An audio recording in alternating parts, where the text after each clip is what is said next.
Director ఇప్పుడు కాస్త promising గా కనిపిస్తున్నాడు. స్టార్స్ సైతం అతగాడికి అవకాశాలు ఇస్తూనే ఉన్నారు. టాలీవుడ్ ఫ్యూచర్ లా కనిపిస్తున్న ఆ యంగ్ డైరెక్టర్ ఎవరు?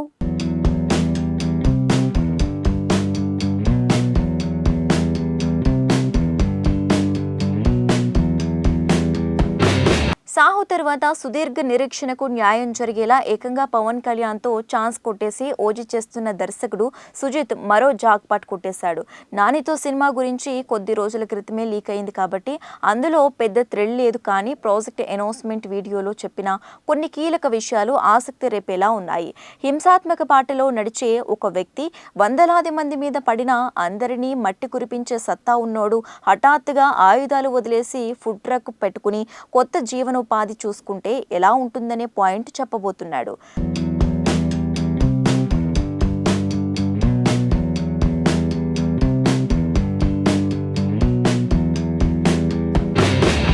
లైన్ ఎలా ఉన్నా సరైన ఎలివేషన్లు ట్విస్ట్లతో సుజిత్ రాసే స్క్రీన్ ప్లే మామూలుగా ఉండదు. రన్ రాజా రన్ లోనే ఇది చూపించాడు. సాహోలో ముంబై టీం ప్రమేయం ఎక్కువైపోయి కాస్త బ్యాలెన్స్ తప్పిందనే మాటే కానీ పూర్తి స్వేచ్ఛ ఇచ్చి ఉంటే వేరేలా ఉండేదని ఇప్పటికే కామెంట్స్ వినిపిస్తుంటాయి. ఓజీలో ఆ ఫ్రీడమ్ దొరికింది. సుజిత్ చెప్పింది చెప్పడం తప్ప పవన్ కళ్యాణ్ ఇంకేమీ ఆలోచించడం లేదు. ఎంతగా ఇష్టపడ్డాడంటే దీనికన్నా ముందు మొదలైన వాటిని పక్కన పెట్టి మరి ఓజీ పూర్తి చేయటానికి డేట్లు ఇచ్చేంత. సో సుజిత్ ప్లానింగ్ ఆ రేంజ్ లో ఉంటుంది మరి.